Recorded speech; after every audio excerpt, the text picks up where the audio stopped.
Like for example, kumuha tayo ng data sa Department of Health. Natapos na, meron na, kukunin na natin, kukopyahin, that's secondary sinasabi ko. Pag sabi mo primary, ikaw mismo ang kukuha. Example, you made an interview in community or barangay sa mga tao doon. And we call that a primary data. So, halimbawa, in-interview ko ito, interview ko yung mga tao doon. For example, yung mga barangay doon, ako yung nag-interview, ang tawag doon, primary data. Underline obtained first-hand by the investigator. Pag secondary data naman, nag-exist na yung data, kokopyahin mo na lang. But sometimes, no, we avoid this one. Pero yun ang gagawin namin in barangay sa Tanay. We might able as well perform secondary data collection. Now, what is the statistics as a method and data? Pag sabi natin as a method, that is actually how we can able to gather data by collecting, organizing, interpreting, and presenting the data. So we can able to perform statistically as a method either tabulation or by what you call now, yung tinatawag natin graph.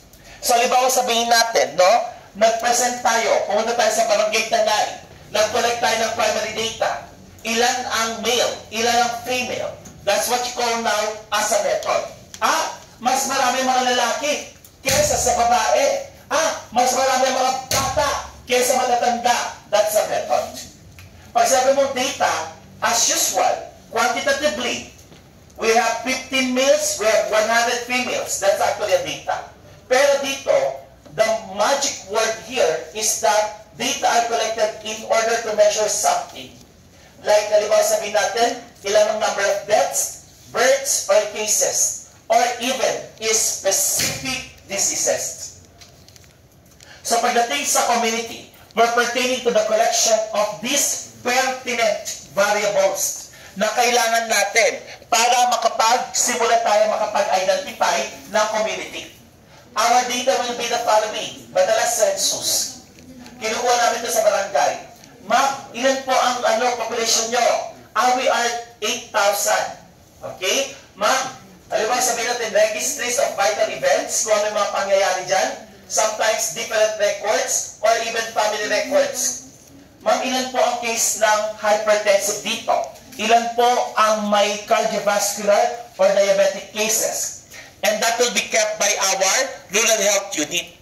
And some important data, like yung laboratory, may tinatawag tayo, of course, no, privacy. That's why sometimes, no, kailangan may consent tayo bago tayo kumuha ng mga data in that particular community.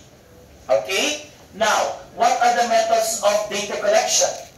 We have the documented source. Actually, data is routinely obtained did not have in mind the specific question of the researcher. Para itong documented sources. Halimbawa, pupunta ako ng Department of Health. I wanted to identify the top 10 mortality cases in the Philippines. We call that documented sources. Halimbawa, pupunta ako ng Quezon City. Gusto kong malaman kung ilan ang cases ng COVID-19 na namatay at nagkaroon ng sakit. Documented na yun. Nagawa na siya. How about sample service? Ito yung tinatawag natin na studies specific certain particular information. Ito yung gagawin natin na isa pag pupunta tayo sa Tanay. Okay? We will give survey question together with the interview. Magkasama yan. Kasi ang interview, we have a one-on-one encounter or contact with our, of course, the community. Tatanungin natin, ma'am, ilan po ang anak nyo? Hindi mo ba nakikita? Ayan o, 10. Ayan. So, 10 ilalagay mo. Kasi minsan yung iba, they don't know how to read. They don't know how to write. So, sometimes you need to guide them if you are going to perform surveys and interview. And at the same time, we have the census. It can be the total population, de facto or de jure. Pag sabang de facto, allocated to the areas where they were physically present. So, halimbawa sabihin natin de facto, ito yung actual. Pumunta siya pa isa-isa sa bahay. Yun yung census de facto. De jure, mag-a-assign individuals to the place of their usual residence, regardless of where they were actually enumerated. Para halimbawa, pumunta yung isang census sa bahay nyo, di jure yun. De facto yung bibilangan yung actual. Okay? Now, what are the classifications of statistical data? Pagdating sa statistical data, ito yung mga importante na kinukuha natin. No? One, demographic profile. It's very important. Ito, isa sa importante. Kasi pagdating sa public health, we need to know the population size. Para alam natin, no? Ilan ang kailangan natin na i-prepare. The age, the sex, sometimes they use gender. Pero formally, ang ginagamit natin ay sex, even in research, no?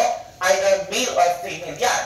Geographic distribution, and if that is urban or rural, the mortality, the number of deaths, morbidity, the number of cases, and the growth rate increase in population size. Health status. Paano to, sir? Ilan ang case ng ganitong sakit? Ilan ang case na ganyan?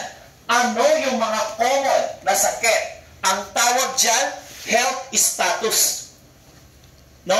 Alam mo, sabihin natin, pupunta ng tanay. No? Ma'am, ilan po yung mga may sakit na ganito?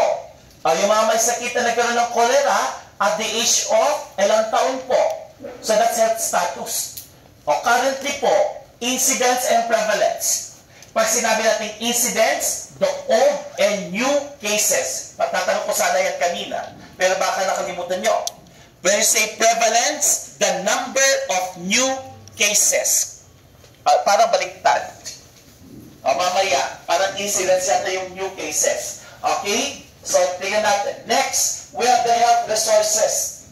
This is actually the number of health facilities, manpower, and expenditures. Importante yan. So, bakit? Para alam natin kung maging coordinate tayo sa community, meron pa bang nurse dito? Meron pa bang doktor dito? And those are the health resources. How about our health-related socio-economic environmental factors? Napaka-importante dito. Tinatanong ko to, water supply, nagiging po ba kayo? Balon? Kasi sa probinsya, balon. Or yung bomba, tama? Or meron kayong faucet na wasa. Because, makikita natin dito yung kanilang quality of life. Excreta disposal, ito ba ay flush, buhos, or tapon system? So may tapon system? Yes! In Quezon City, may tatlo. So, ang aga-aga, boom! Diba? Ang aga-aga, tinapunan ka. Ang galing gising mo. O tapon system. And this is one source of parasitic infection. Eh, nag-aaral ba yung mga anak? Lahat ba sila? Ay, pinagtigil ko po kasi po yung iba, wala na po kami pang-tuition. Ang mahal po kasi. Tapos yung iba pinagtatrabaho ko na kasi wala po kami pera, hindi namin kaya. May mga gano'n. Sometimes, their sons and daughters are not studying. Another, food establishment, sa sila namamalengke. Meron bang palengke dyan? Ay, 2 hours pa po bago po kami mamalengke. And transport. Like in Bulacan, kami, tricycle lang. No? 1 hour from the barrio to the poblasyon para pag may nagkasakit. And food intake or habits. Lahat ng leftover sa tinatago. O pag nasira, kakainin pa ba? Walang ref. Kasi syempre wala silang ganong yung quality of life nila, hindi nila afford bumili, something like that. Those should be taken into consideration. At pag nasa community kayo, Ma'am, nandidiri ako, sir. O huwag ka nang sumama pag nandidiri ka. If you cannot take that particular responsibility as a student, huwag ka nang sumama. Kesa mapahiya pa kami. Okay? Kailangan you should be flexible and prepared for those encounters. Ako nga kung ano yung kinakain ng community, ginagawa ko. Because I need to live with them. Sabi ko sa inyo, I'm a very flexible person. I can do anything. I can adapt and adjust with everything. Because I've been to that. Okay? Now, what are the methods of data presentation? It can be textual, tabular, or graph. Pag sabi mong textual or narrative, sinusulat mo lang. Paraphrased or outline. Yan ang ibig sabihin tinatawag natin narrative or textual. Like for example, this one. No? So nakasulat lang siya.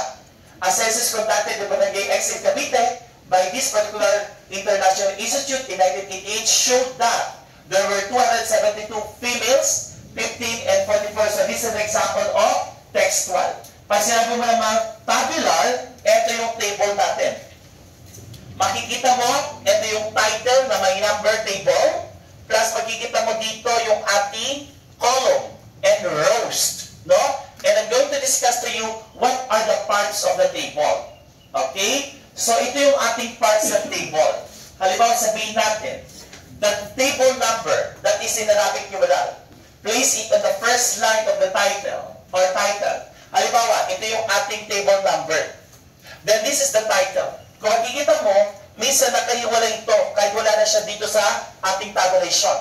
You can write that separately above our table. Then column headings, ito siya.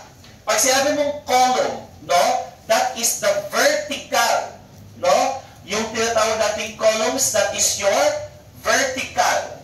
Okay? Column headings, that is your vertical series. That's the magic word. Pag row or stacks, the horizontal series. So ito yung ating tinatawag na rows. Yan. Column kapusana. Then ito yung ating stubs. Yan. Pag ganyan, ang stubs. Okay? Then at the same time, this is your stubs. Then this is the body. The combination of column and rows. Tapos yung tinatawag natin marginal total dito. Yung marginal. Yung total ng kabuuan. Ang tawag dyan, marginal total. Okay? Then we have also the body of the table and footnote, the source. Halimbawa sabihin natin, walang footnote to. Ayan, source or footnote. Nasa baba. Kasi sometimes, sa mga table na pinapagawa ko, nakahiwalay ito sa tabulation. Wala na siyang inbox. So ito yung title, ito yung source. Lagi ang source nasa baba, ang title nasa taas. Naintindihan? Okay. Now, what is, of course, yung tinatawag nating graphical presentation? Pag graphical, graphs are simpler to read, and it's actually more easily understandable and presentable. Yan ang maganda sa graph, no? Lumipad. Then at the same time, graphs are actually large complex data can be condensed para mas masimplify natin, no, ang ating presentation at mas madaling intindihin. In your finals, one of your requirements in the laboratory, kasi wala kayong written exam on finals for the lab, ang kailangan ko, documentation. You document everything, what we have performed in Tanay. The moment that we have the empty phase up to the last time na nag-execute tayo ng program. I give 100 or 98 grades there sa mga nag-participate.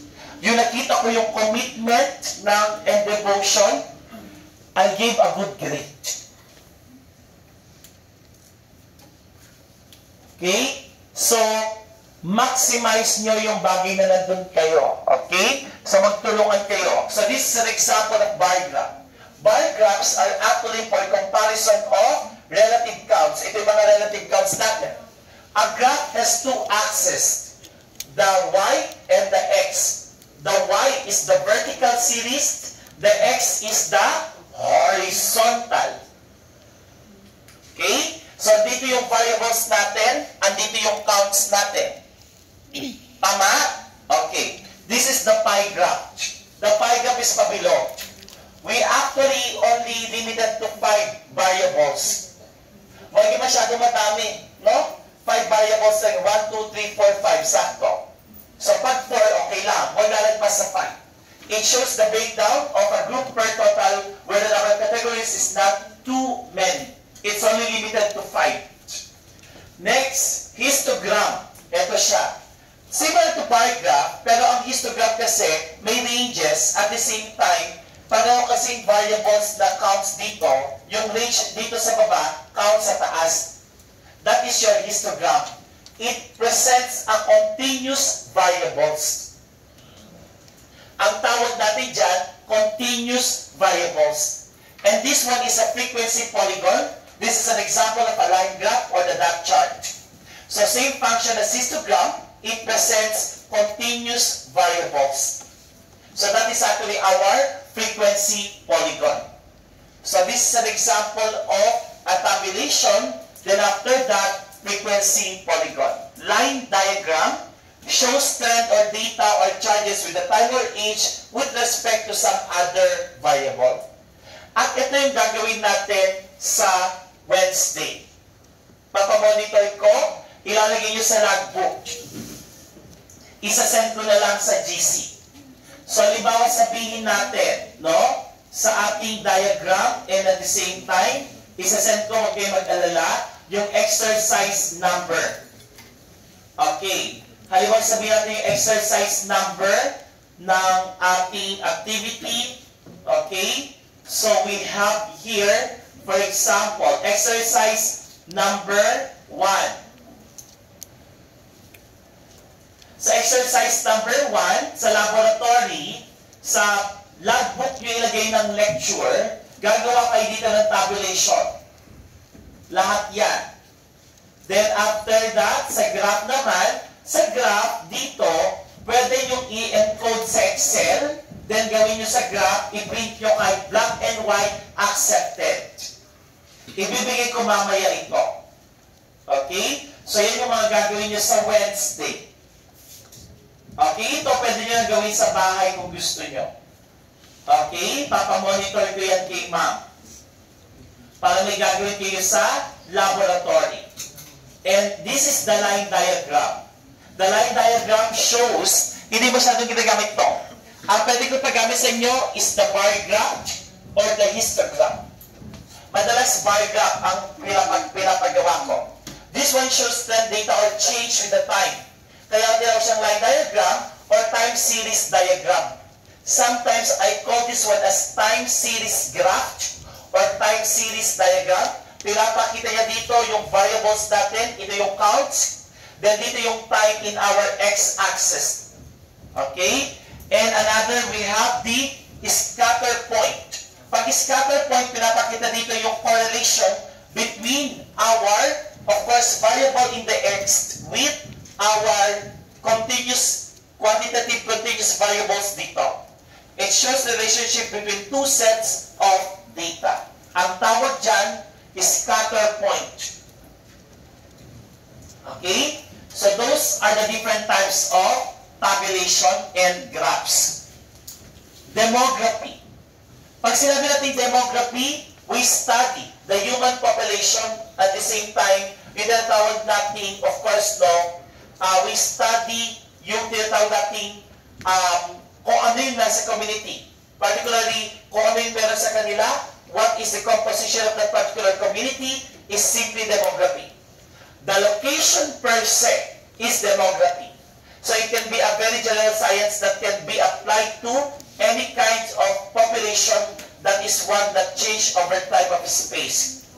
Okay? So pag sinabi natin demography, the statistical study of human population.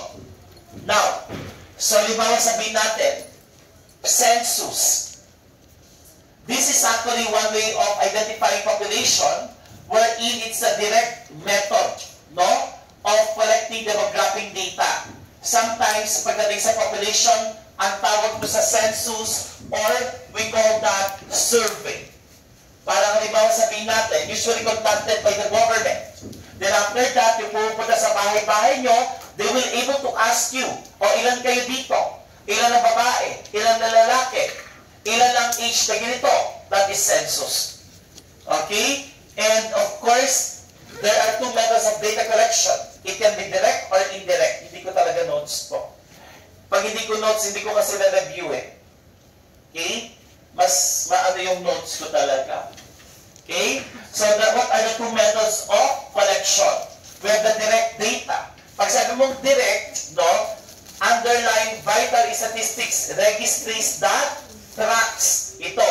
Ang direct data, it can able to track births and deaths. No? And at the same time, it can able to identify ilan ang pinanganak, ilan ang namatay, ilan ang umalis, ilan ang dumating. That is direct data. According here, ang tawag ko dyan is registration. Okay? So, ilan ang namatay, ilan ang pinanganak, ilan ang umalis, ilan ang dumating. That is direct data. Nakaregister yan. Pag indirect, you are required in the countries where collecting data, where full data are not available, such as in the case in much of the developing world. Kumbaga, wala tayong registration. Ang tawag dyan, indirect. Magbibilang lang sila. Ilan ba dito? Ilan ba dyan? That is indirect method. Okay? Next, we have also the crude birth rate. Pag sabi mong crude birth rate, no, this refers to the annual number of live births per 1,000 people. Okay? I'm going to give you another definition. Pag sabi mong crude birth rate, that is the number of births in a certain particular population. Halimbawa sabihin natin, ilan ang nanganak o pinanganak ngayong taon over the total population multiplied by the factor. The factor can be changed. That depends on the total number of population. So, pwede ito ay 1,000, 10,000, or 100,000. So, that is your crude birth rate. No? So, ginagamit natin yan as indirect. Ang general fertility rate naman, it refers to the annual number of live births per 1,000 of women. And kaya tinawag siyang fertility rate kasi we are just taking into consideration kung sino yung may capable na mabuntis. And that is the age 15 to 44. We call that the GFR. Okay? So, ang GFR natin is equal to the number of women, no, na 15 to 44 over the total number of population multiplied by the factor. So, parang ganito siya, no?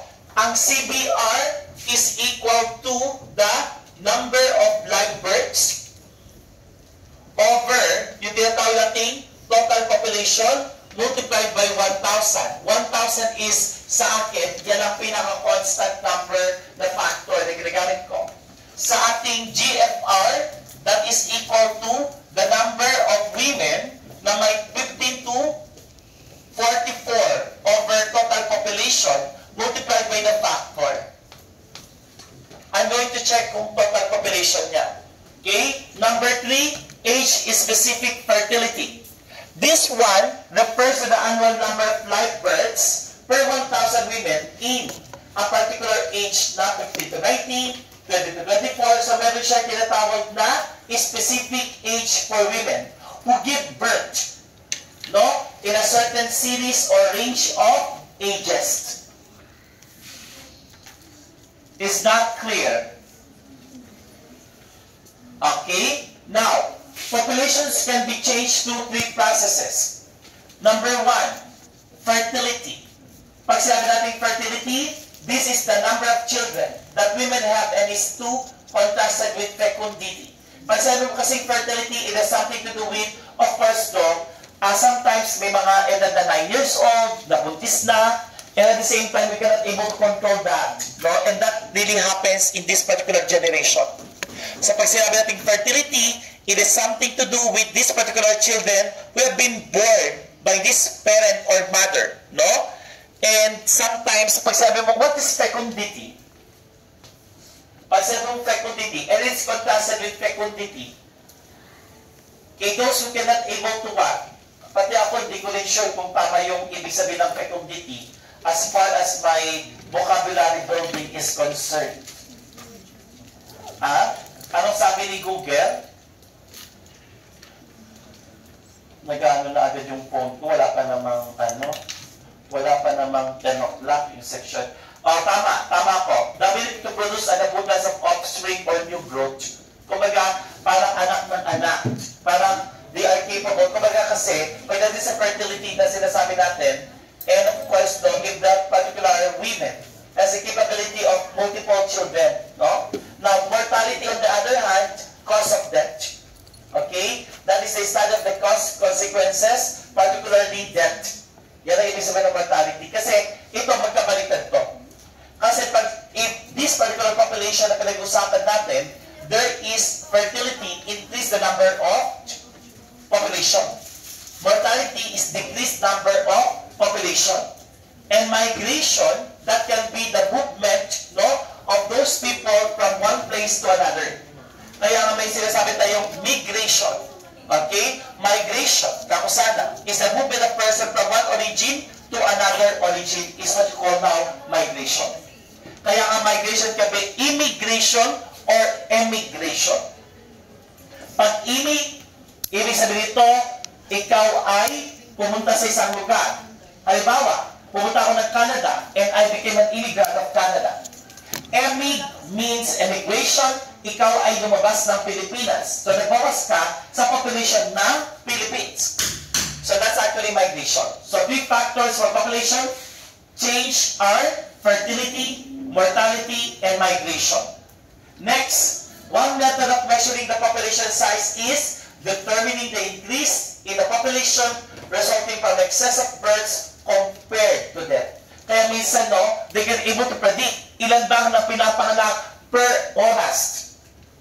Di ba? Sa Pilipinas. And we are already 119 million. And constantly increasing. Okay? Next, we have also our, ito na, yung increase sa population natin, we have the natural increase, and that is simply the difference between the number of births and number of deaths. So if you're going to identify nung tinatawag natin population na yan, isublat mo lang ang birth and death. Then i-add mo yon sa population natin. Okay? So that is natural increase. Pag sabi mo naman rate of natural increase, that is you're going to identify the crude birth rate and crude death rate. So you're going to get the difference between the crude birth rate and crude death rate. Ang tawag natin dyan is natural growth rate. And the NGR is equal to CBR minus CDR is your natural growth rate over 1,000. Yan ang ginagamit kong factor. Okay? Pero dito iba. Kaya pati ako nalilito pag iba ang notes na ginamit ko.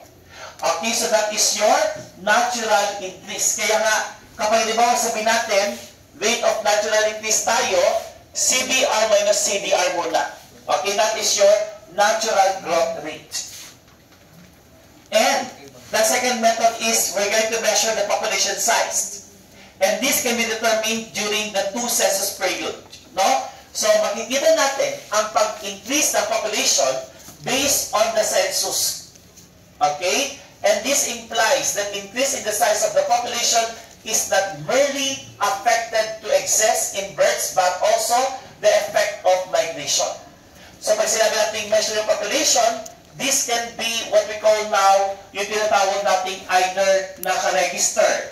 Ilan ang increase, ilan ang decreased, ilan ang pinanganak, ilan ang namatay, ilan ang umalis, ilan ang pumunta or dumagdag. So that's actually one. No? That's what we call now the survey. Then we have also ito yung ating absolute increase per year. That is measure the number of people that are added in the population. And PT is the population size at a late time. And PO is at an earlier time. Over the number of years between time. So, halimbawa sabihin natin, no? Ang population natin ng 2025 is 1 million. Population ng noon, sabihin natin, 2,000 is 500,000. Over T, which is actually ilang years ba yung gap doon? 25. So that's an example of absolute increase per year. Okay? So, as example natin dito is, halimbawa sabihin natin, ang population ng 2024 ay 2024 and 2023. So population dito is 1,000. Dito is 800. No? So, PT, population natin is equal to 1,000 minus 800 over ilang years yan? 1. So, ang population increase natin ay 200. Okay? Nakuha. Next, we have also our relative increase. The actual difference between the two census counts, wherein PT is a population size at later time, and PO is population size at an earlier time. So, pinapakat niya dito yung tinatawag nating increase, no, or difference between two census counts expressed in percent. So, there should be times 100. Kino-correct ko, ha? Kasi syempre, public health ako. Pati yung paralas, yung micropanel ng mga book, maraming mali. Kino-correct ko din. Okay? So, kaya may times 100 yan. Kasi nga, percentage niya. So, paano yan? Example. Okay? So, ang population natin noong 2024 is 1,000 minus 800 over the PO 800 times 100. So, that is your relative increase. So, that is equal to, di ba sabihin natin, no?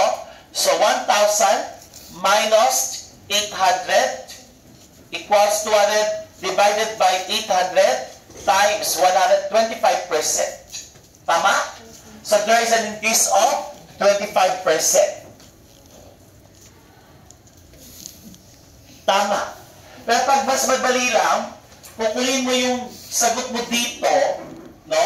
Pag kinuha mo yung sagot mo dito, kaya may nag-times 100 na ako, yun na pala yung itong pangalawa. Yan. Relative increase yun. Nakuha? Okay. So, tandaan nyo, may times 100 dito.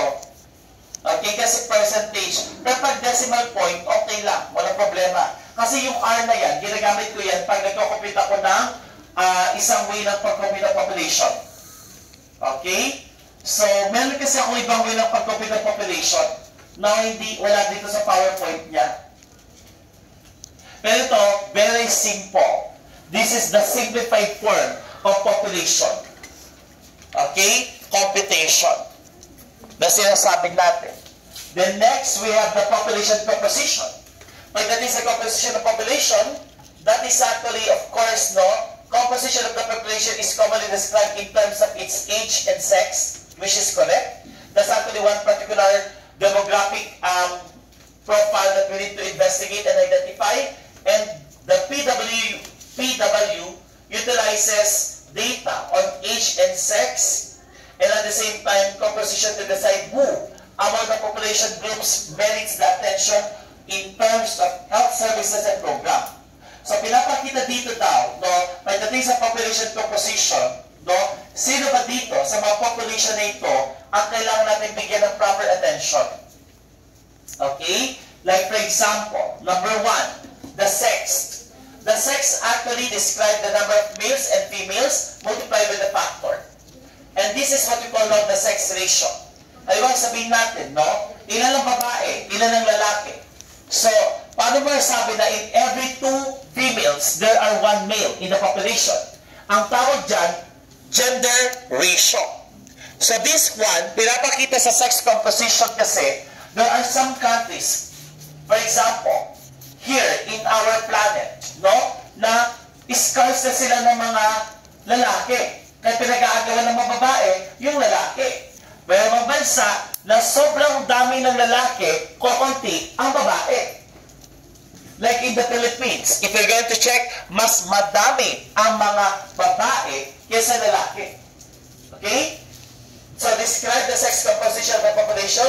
Kaya nga pag mas maraming babae, mas mataas ang chance na mas tumaas ang population. Sino ba nabubuntis? Babae, lalaki? Diba? Pati kami nabubuntis. Hindi. Okay, mga babae lang. Okay? And at the same time, of course, the sex ratio represents the number of males for every 1,000 females in the population. Okay? Next, number 2, age composition. We can have 2 ways of investigating the age. The median age divides the population into 2 equal parts, and dependency ratio compares the number of economically dependent with economically productive group in the population. Masyado siyang hindi ko ginagamit ito. Although this, sige, explain ko sa inyo to. these particular ways on how we can able to identify the age composition kasi, napakadali lang. Kung kunin yung population, iba-bracket mo siya. Ilan ang less than 20 years old? Ilan ang less than 10 years old? May range yan. Then after that, you can able to capture the exact number of population. Now, dito sa median age, it divides the population into two equal parts. No? Like for example, the median age at the same time, ito yung belongs sa sinasabi natin 19 years old. It means half of the population belongs to 19 years and above.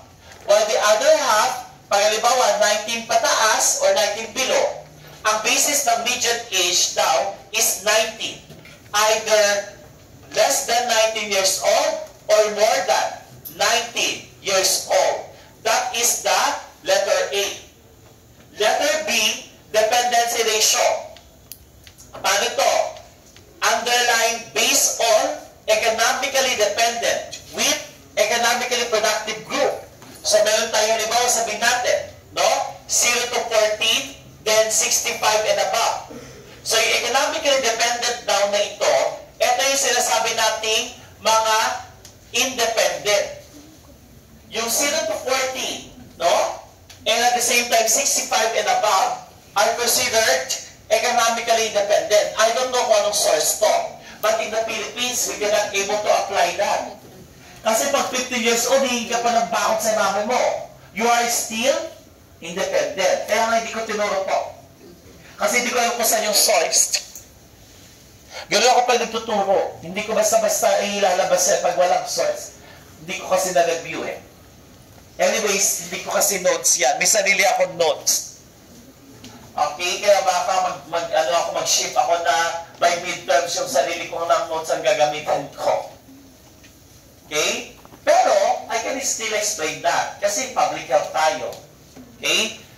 Eto, no, yung dependency ratio na sinasabi natin, pinapakita dito na 15 to 65 can be considered independent. Pero ito sa ibang bansa. Kasi at the age of that particular range na 15 to 64, they are still capable. But in Japan, did you know that more than 70 years old, they are still working? Okay? So that is actually how you can able to identify or describe the composition. Pinakita sa una, yung 19 years old. Pinakita sa pangalawa, dependent and dependent age. Okay? So that is an example of what you call now, yung PowerPoint na yan.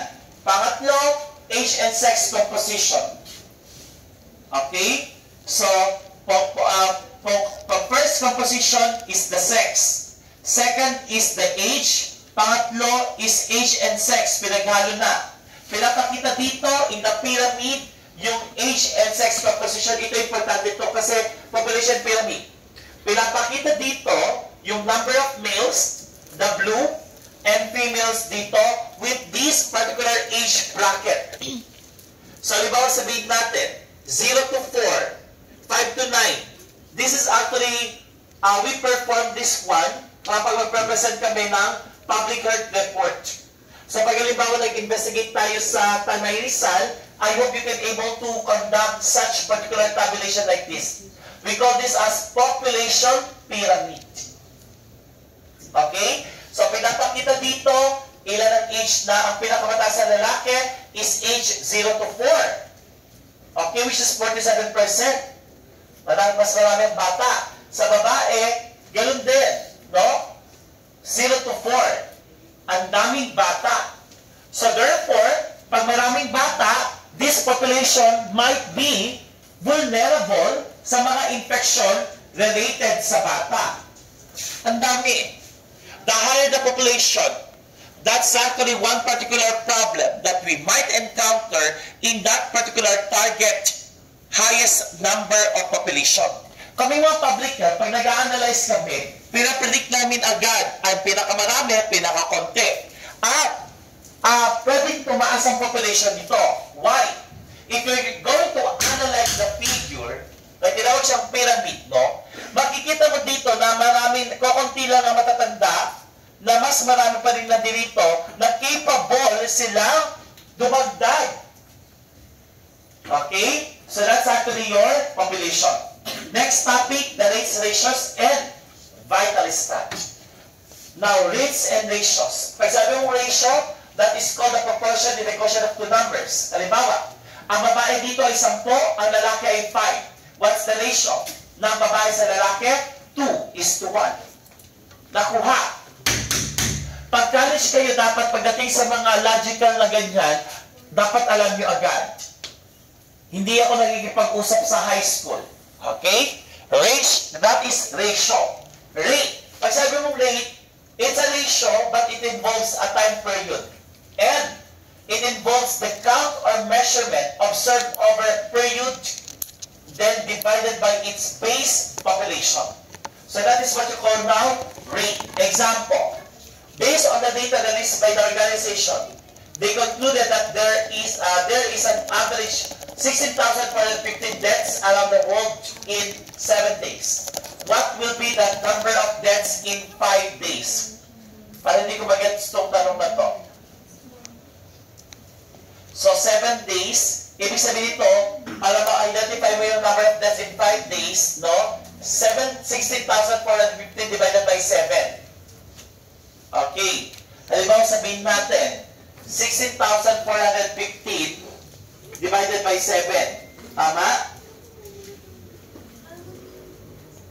Then, so 2,000. 2,045 times 5. 11,000 na dagdag. So, what will be the number of deaths in 5 days? So, ang gagawin mo lang dito, so, 11,725 is the answer. Okay? So, that is an example for these particular deaths. Kasi, sinabi niya, 16,415. Okay? So, ang mangyayari dito, paano ba yung deaths natin in that particular 5 and 7 days? Okay? So, ilan bang namamatay sa isang araw? Diba? Namamatay sa isang araw is actually 2,345. Tama? So, 2,001 is 2. Ang magiging ratio niyan every day is 1 day is equivalent to 2,345 deaths. So, that's actually the ratio per day. Nakuha? Oh, hindi ako magaling sa math. Pero sabi ko noon, I will able to enroll accountancy. But my father doesn't like me to enroll accountancy. And hilig ko naman ng numbers dati, pero hindi ako ganun kagaling. Pero gusto ko talaga ng accountancy. But fortunately, so I ended up being a medtech. Hindi ko alam ang medtech nung first year college ako. I don't have any idea about medtech. I just embraced that when I was 3rd year. And in 3rd year, I have learned that this is one of the toughest program. Because you will ended up sleepless nights. Pag nag-medtech kayo guys, hindi ito biro. Kailangan seryosohin nyo ang pag-aaral. Dahil kung ang utak ninyo ay hindi nyo kaya magpuyat, huwag na kayo mag-medtech. Pag wala kayong tiyaga magbasa ng ganyang kakapal na libro, huwag na kayo mag-medtech. Okay? Based on my experience. So, ibig sabihin, marami kang alam? Of course! Hindi ako magiging ganito pag wala akong alam. Kailangan talaga magbasa kayo. Malandi lang ako tignan, pero mataba ang utak ko. Okay? Kaya nga sabi ko sa inyo, I've been there. Ang dami ko na experience, umiyak ako, inaawit ko pa teacher ko minsan. Okay? Kapag kahit isang mali ko lang dati, kasi grade conscious ako because I need to improve my scholarship. Kailangan ko yun. Okay? Kaya talagang puspusa, kahit hindi tinuturo ng teacher, inaaral ko. Wala akong karapatan. Yung ginagawa nyo mag-focus sa social media, bawal sa amin yon. Walang gano'n sa amin, takot kami sa teacher. Hindi kami tinuturuan, pero nagbabasa kami kahit hindi tinuro. Kayo ngayon, konti lang, hay ako, sensitive nyo porque hindi lang tinuruan, talaga magpapos agad. Ang kakapal ng mukha mga ibang estudyante. I'm so sorry. I'm not saying all. Pero I am a student before na takot sa teacher. Kaya sabi ko, huwag kayo magpapatigan. Sabi ko sa kanila, you should not be manipulated by the students. It's you who need to manipulate them. You will not become an effective teacher. At the end of the day, kapag walang natutunan mga estudyante sa'yo, it's a big no-no. Okay? Ang responsibility natin ay magturo sa mga bata. Kapag tuturuan mo mga tamad yung mga bata na yan, you will end up nothing. Kaya ngayon pa lang, you need to sacrifice, you need to be trained na mag-aral mabuti. Kasi kapag talagang kayo din, balang araw, pag naging third year, tatakad na magbasa, ang hihirap ng mga subjects nyo, you will end up nothing. Kaya itong ginagawa namin para sa inyo yan, hindi para sa amin, we've been there. We've been there. I've been there. Ako nga, na-teacher pa, nagbabasa ng bagong libro. How much more na kayo na bago pa lang? Because we need to nourish our mind. Ano ituturo namin sa mga estudyante namin ng mga bago ngayon? And we are in the Philippines. We don't like that Philippines will be ano yung mga estudyante natin na pupunta ng ibang bansa, hindi nila alam itong mga to. Kailangan updated tayo. Okay? So, kami mga teacher, we are actually rooting on that particular situation na kailangan, you should be mentally prepared, no, in the future. Okay? So, ganun kami. You need to become competent pagdating ng araw. Okay?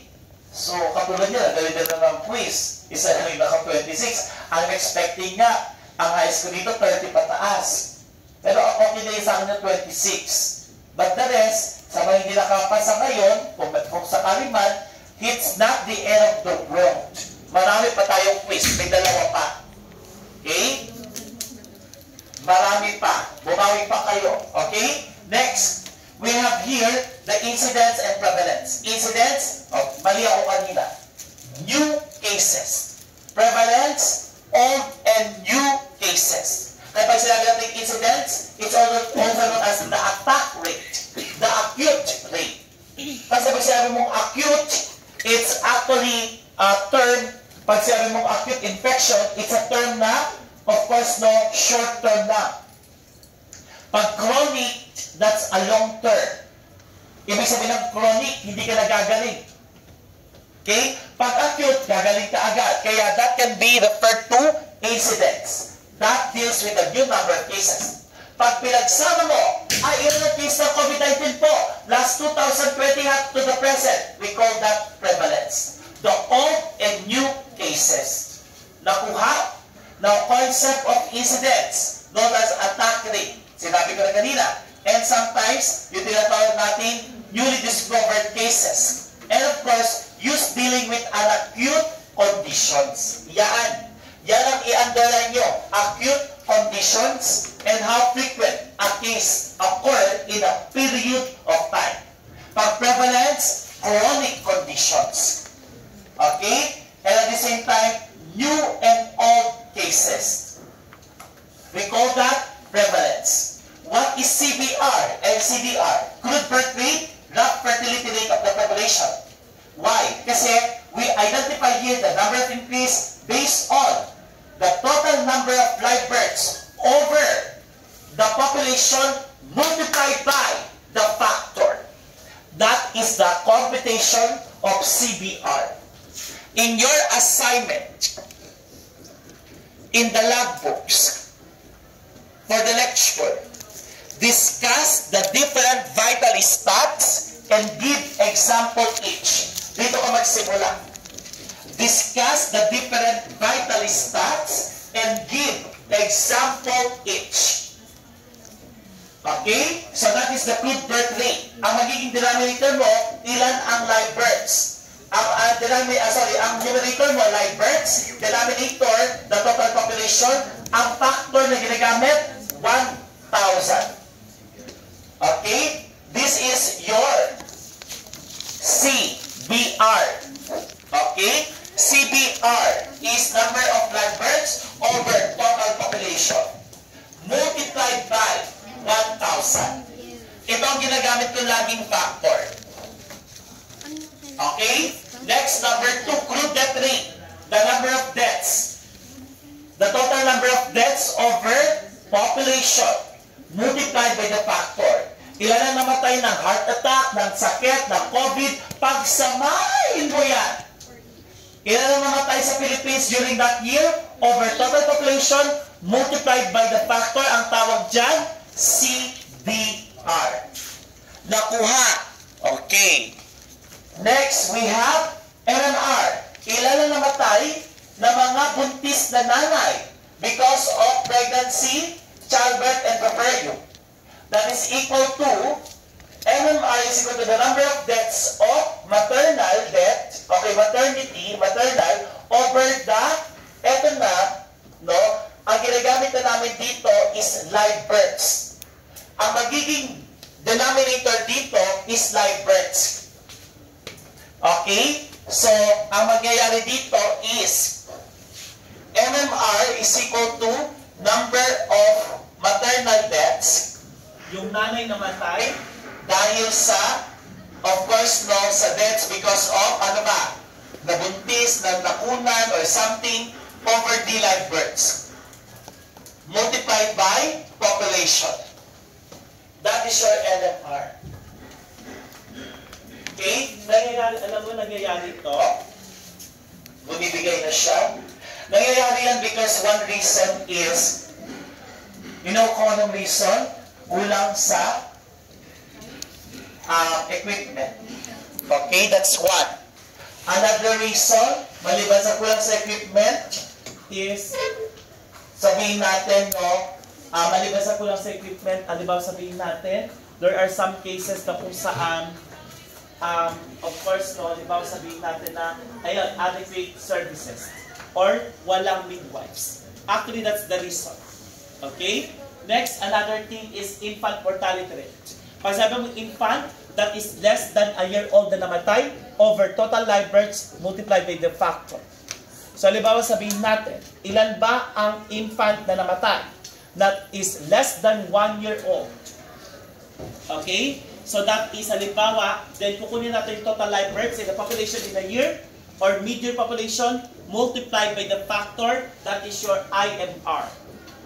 Next, yung ating fertility, neonatal mortality. It's actually a combination of what you call now less than a month old over live births multiplied by the population, multiplied by the factor. Ang fetal death, hindi pa pinapanganak, namatay na. So ilan yung fetus na yan na namatay over live births multiplied by the factor. That is the FDR. Okay? So that is your FDR. Ang perinatal, combination yan ng neonatal and fetal. So if you're going to combine your neonatal and fetal, ang tawag dyan is perinatal. Nakuha? So pag alimbawa, ilan ang namatay ng neonatal and fetal over live births, that is your perinatal. Nakuha ang formula? And of course, these are the different population. Computation. Nasa notes nyo na yan. Paki-memorize lang. Okay? Include birth rate, specific mortality rate. Ang specific mortality rate is sometimes called fatality rate. Ang tawag ko sa fatality rate, ilan yung namatay ng cases. Halimbawa, sabihin natin, COVID-19. Ang namatay sa COVID-19 is 10. Out of ilan ang cases? 1,000. So 10 over 1,000 times the factor is the fatality rate. Okay? Next, we have the, mortality rate pa rin, infant mortality rate, yan, cause of death rate over the number of deaths from a specific cause over median population. Dito nakita nyo sa IMR, number of live births na. Ganun din sa ating MMR, live births, ang ating, of course, no, denominator. Sa proportionate mortality rate, number of deaths from a particular cause over total deaths multiplied by 100. Pag sabi mo proportionate mortality death, halimbawa sabihin natin, no? Ilan ang namatay ng COVID-19? 100. Out of ilang total yung namatay? 1,000. So 100 over 1,000 times 100 is 10. 10% ang namatay ng COVID-19 out of sa total na population ng namatay. Yan ang ibig sabihin ng proportionate mortality rate. Okay? Next, we have also Swarups Index. Ginagamit natin ang Swarups Index to be able to indicate yung tinatawag nating life expectancy sa isang lugar. So, halimbawa sabihin natin, number of deaths among those 50 years and over total deaths. So, ilan yung namatay ng 50 years old and over? Kasi, pinapakita ang Swarups Index sa productivity of life. Na pag ilan yung namatay, nakokonting namamatay ng matatanda, ibig sabihin, maganda ang productive life nila dyan. We call that Swarups Index. Now, case fatality rate, or CFR, the number of specified cause, na sinasabi, halimbawa COVID-19, over the number of cases of that COVID-19, times the 100. Ang tawag dyan, fatality rate. Okay? Next, we have the morbidity rates, incidence rate. For example, number of new cases over population times 100. Pag sabi mo ng prevalence, old and new cases over population times 100. That's all for today. Any questions? Please bring calculator next week and prepare another quiz for next week para makabawi lahat. Any questions? Yes, na? Mid-year or sometimes I do that population instead of mid-year. Kasi ginagamit nila yung mid-year, depende like June, alam January to June, July to December. Pero ang ginagawa ko dyan, population na lang na. Thank you for that. Ano pa? Yes, na. Yung sa graph, yung assignment, isa sa grouping, individual na lang muna. Tapos, ibigit nyo yun sa logbook. Okay? Pwede nyo naman gawin yan sa next week sa bahay,